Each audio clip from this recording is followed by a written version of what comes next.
আসসালামু আলাইকুম। আমি সাথী খাতুন, পড়াশোনা করছি সিভিল ইঞ্জিনিয়ারিং ডিপার্টমেন্টে, পাবনা বিজ্ঞান ও প্রযুক্তি বিশ্ববিদ্যালয়। আজ আমি আলোচনা করব নবম দশম শ্রেণী সাধারণ গণিত বইয়ের নবম অধ্যায় ত্রিকোণমিতি নিয়ে। আজকে আমি এই অধ্যায়ের প্রথম পর্ব শুরু করছি। এই পর্বে আমি বলবো ত্রিকোণমিতির বেসিক নিয়ে। ত্রিকোণমিতি কি, ত্রিকোণমিতির অনুপাত বিভিন্ন অনুপাত আছে, সেই অনুপাতগুলি নিয়ে আলোচনা করব।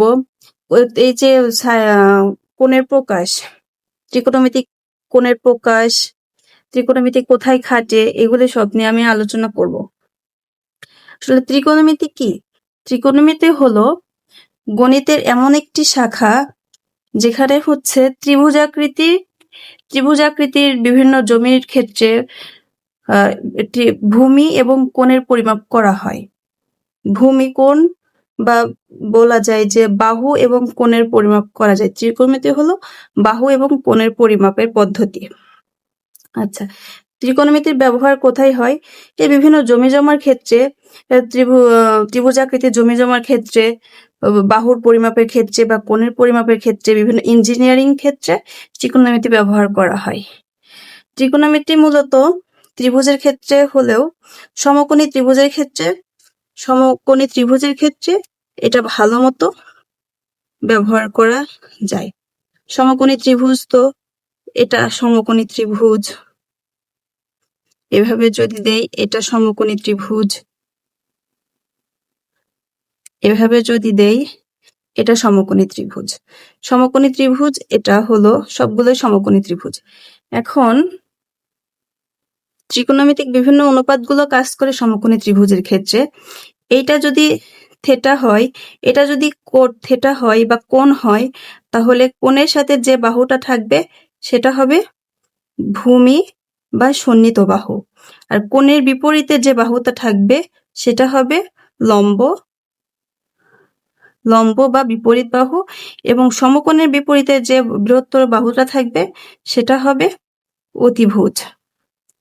এটার ক্ষেত্রে এইটা যদি কোণ হয়, এটা হবে ভূমি, এইটা হবে লম্ব, এইটা হবে অতিভুজ। আচ্ছা, এই সমকোণী ত্রিভুজের ক্ষেত্রে এইটা যদি থেটা হয় বা প্রদত্ত কোণ যদি এইটা হয়ে থাকে, তাহলে সবসময় কোণের সাথে ভূমি হয়, তাহলে কোণের সাথে যে বাহুটা থাকে সেটা হলো ভূমি, তাহলে এটা হবে ভূমি, আর কোণের বিপরীত বাহুটা হবে লম্ব, তাহলে এইটা হবে লম্ব, আর বৃহত্তর বাহুটা অতিভুজ। এখন ত্রিকোণমিতির এই কোণ প্রকাশের অনেক পদ্ধতি আছে বা অনেকগুলা সাইন দিয়ে, অনেকগুলা বর্ণ দিয়ে কোণ প্রকাশ করা যায়। অনেকগুলা বর্ণের মধ্যে থাকবে এটা থিটা থাকতে পারে, আলফা থাকতে পারে, বিটা থাকতে পারে, গামা থাকতে পারে, এরকম বিভিন্ন বর্ণ বা গ্রিক লেটার দিয়ে ত্রিকোণমিতিক কোণ প্রকাশ করা যায়। ত্রিকোণমিতির বিভিন্ন অনুপাত আছে। অনুপাত 6টি। ত্রিকোণমিতিক অনুপাত, ত্রিকোণমিতিক অনুপাত 6টি। এগুলো কি হবে? সাইন, কজ, ট্যান, কট, সেক, কোসেক। এই অনুপাতগুলো কখনো এমন সিঙ্গেলই থাকে না, এদের সাথে সবসময় কোণ থাকে। তাহলে কোণ থাকে, যে কোণটা দেওয়া থাকবে সেই কোণ থাকে। তাহলে এটা সাইন থিটা, কোণ যদি প্রকাশ করে থিটা দিয়ে, তাহলে sine theta, cos theta, tan theta, cot theta, sec theta, cosec theta. এখন অনুপাতগুলির মধ্যেও বিভিন্ন সম্পর্ক আছে। একটা অনুপাতের সাথে আরেকটা অনুপাতের কেমন সম্পর্ক আমরা সেটা জানি, দেখি। সাইনের সাথে সম্পর্ক হচ্ছে, সাইন থিটার সাথে সম্পর্ক হবে কোসেক থিটা। সম্পর্কটা কেমন? বিপরীত। তাহলে আর কোস থিটার সাথে বিপরীত সম্পর্ক সেকের বিপরীত সম্পর্ক, আর ট্যান থিটার সাথে সম্পর্ক কটের। এটা কট থিটা আর কি। যেহেতু এইগুলা বিপরীত সম্পর্ক, তাহলে কি হবে, সাইন থিটা সমান সমান বিপরীত, তাহলে 1 বাই কোসেক থিটা। যেহেতু বিপরীত, এদের সম্পর্ক ব্যস্তানুপাতিক বা বিপরীত।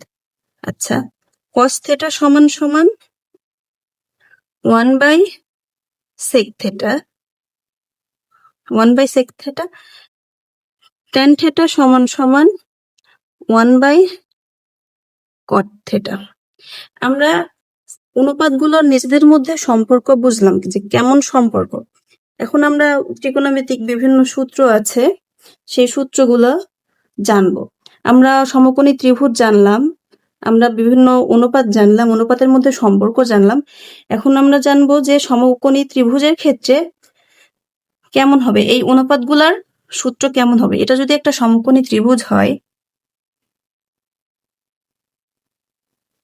এটা যদি প্রদত্ত কোণ থিটা হয়, এই বাহুটা হবে ভূমি, এইটা হবে অতিভুজ, এইটা হবে লম্ব, এটা সমকোণ। আচ্ছা, সমকোণী ত্রিভুজের ক্ষেত্রে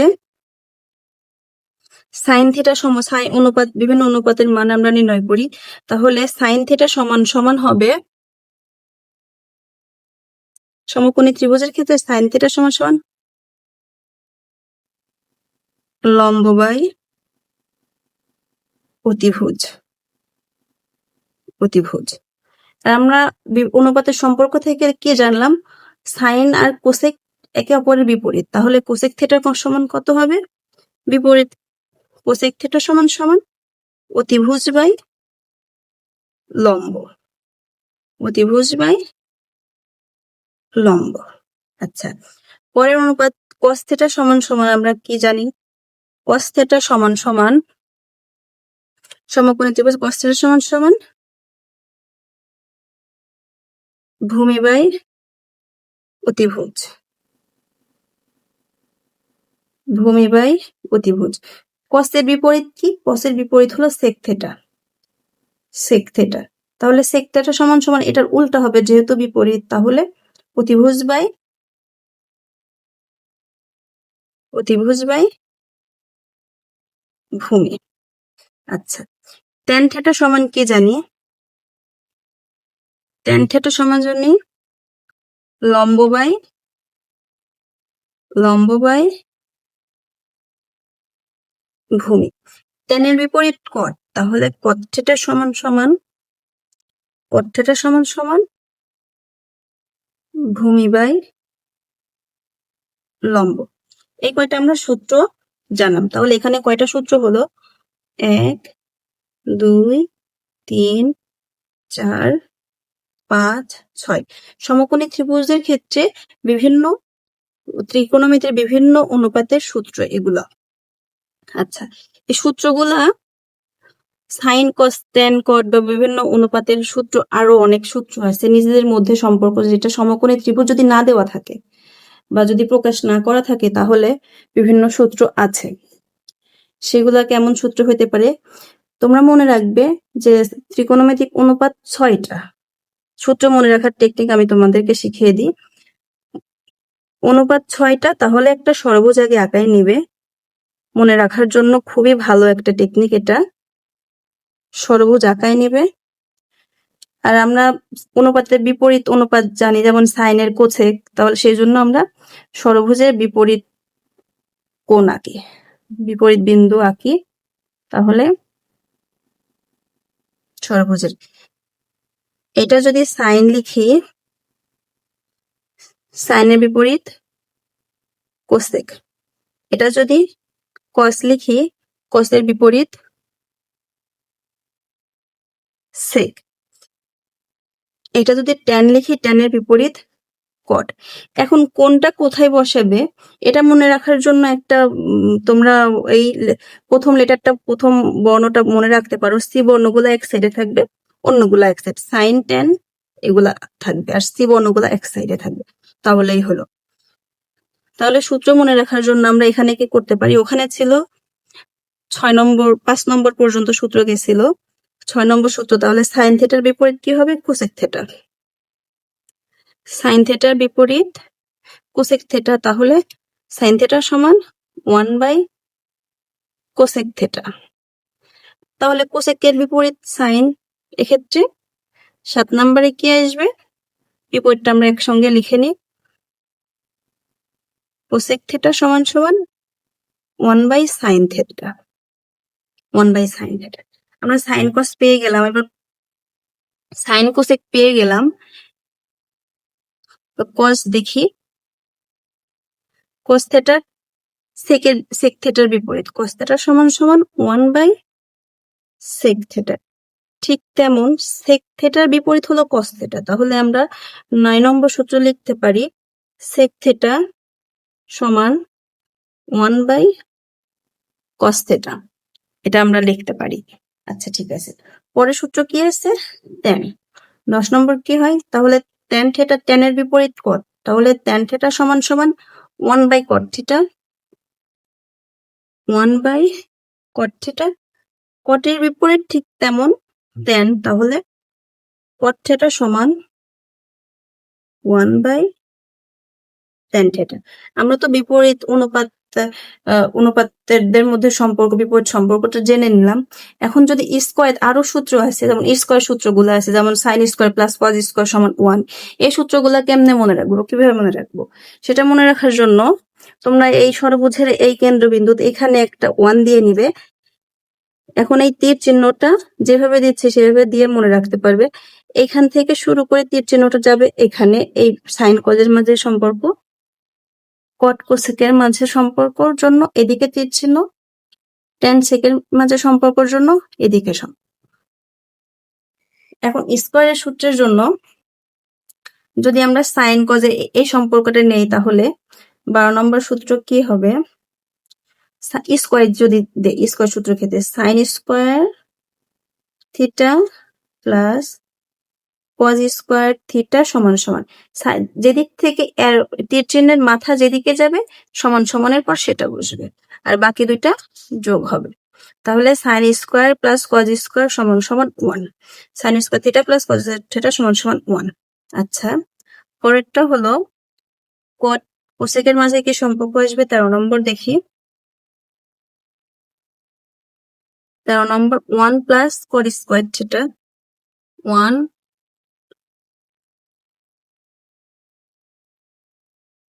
প্লাস 1 প্লাস 1 স্কয়ার করলে তো 1ই হবে, তো 1 প্লাস কট স্কয়ার থিটা, কট স্কয়ার থিটা সমান সমান তীর চিহ্নের মাথা যেদিকে থাকবে সমান সমানের ওপারে সেটা থাকবে, তাহলে cosec square theta, cosec square theta. এখন 14 নম্বর সূত্রটা আমরা ট্যান আর সেকের মাঝে দেখি কি কেমন আছে। 14, তাহলে এখান থেকে শুরু tan square theta plus 1, tan square theta plus 1 সমান সমান থিটা সমান সমান সেক স্কয়ার থিটা, তাহলে সেক স্কয়ার থিটা। এই সূত্রগুলো আমরা পেয়ে গেলাম। এখন এই স্কয়ারের এই সূত্রগুলোকে ভেঙে আরো দুটা করে সূত্র আমরা বানাতে পারি। কেমন হয়? এখান থেকে যে দুইটা সূত্র হবে দেখো, যদি আমরা সাইনকে এপাশে রাখি, সাইনকে রেখে কসকে যদি পাঠিয়ে ওপারে দিয়ে দিতে চাই, তাহলে সাইন স্কয়ার থিটা সমান সমান, ওপাশে যদি কস চলে যায় কস মাইনাস হয়ে যাবে, 1 মাইনাস কজ স্কয়ার থিটা। এটা সূত্র নাম্বার 15 দিলাম। আচ্ছা, 15 নম্বর। এটা কি হবে? যদি আমরা কসকে রাখতে চাই, তাহলে কজ স্কয়ার থিটা যদি রাখি, তাহলে মাইনাস সাইন এর পাশে যে মাইনাস হয়ে যাবে, 1 মাইনাস সাইন স্কয়ার থিটা। এটা 16 নম্বর সূত্র হলো। এখান থেকেও তদ্রুপ দুইটা সূত্র বানানো যায়।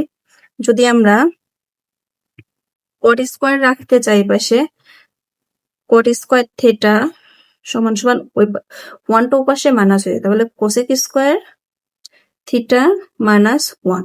আচ্ছা, এখন কসেক আর কটকে যদি এক পাশে নিয়ে আসি, তাহলে কি হবে? কোসেক কটটা ওপাশে যে মাইনাস হয়ে গেলে cosec square theta minus cot square theta সমান সমান 1। আচ্ছা, এটা যদি 17 নাম্বার হয়, এটা 18 নাম্বার সূত্র, বা এইগুলি না দিয়ে আমরা সূত্রের নাম্বারটা এখানেও দিতে পারি, এটা 18, এটা 17, এভাবেও দিতে পারি। এবার যদি আমরা এটাকে করতে, এটা থেকে আমরা দুইটা সূত্র পাই ভেঙে এখান থেকে, তাহলে আমরা যদি tan কে রাখতে চাই, এপাশে যদি tan কে রাখতে চাই, tan স্কোয়ার থিটা সমান সমান 1, টু পাশে যে মাইনাস হয়ে যাবে, sec স্কোয়ার থিটা মাইনাস 1। আচ্ছা, যদি আমরা sec আর tan কে এক পাশে রাখতে চাই, তাহলে tanটা ওপাশে যে মাইনাস হয়ে যে sec square theta minus tan square theta সমান সমান 1। আচ্ছা, তাহলে এটা 18, 19, এটা 20। আচ্ছা, আরো কয়েকটা সূত্র আছে tan আর কটের, আরো একটা সূত্র আছে সাইন কসের মধ্যে রিলেশন নিয়ে। 21 নম্বর সূত্র কি হতে পারে? 21 নম্বর, tan থিটা সমান সমান sine theta by cos theta. যেহেতু tan এর বিপরীত কট, তাহলে কট থিটা সমান সমান এর বিপরীত লিখতে হবে, তার মানে উল্টো লিখতে হবে। তাহলে cos থিটা সমান সমান cos theta by sin theta, cot theta সমান সমান cos theta by sin theta. এই 22টা সূত্র ত্রিকোণমিতি করার জন্য খুবই ইম্পর্টেন্ট। মোট 22টা সূত্র হয়েছে, যেগুলি, এই সূত্রগুলি ছাড়া তুমি ত্রিকোণমিতি করতেই পারবে না। সেজন্য তোমাদেরকে এগুলি খুবই ভালো মতো মনে রাখতে হবে। আমি ভালোভাবে বোঝানোর চেষ্টা করেছি আমার সর্বোচ্চ দিয়ে। তো পরের ক্লাসগুলিতে আমি ম্যাথ সলভ করব, 9.1 এর ম্যাথ সলভ করব। পরে ভিডিওগুলি দেখার জন্য চ্যানেলটা সাবস্ক্রাইব করো, এবং আমার ভিডিওটা যদি ভালো লাগে তাহলে একটা লাইক করো। আল্লাহ হাফেজ।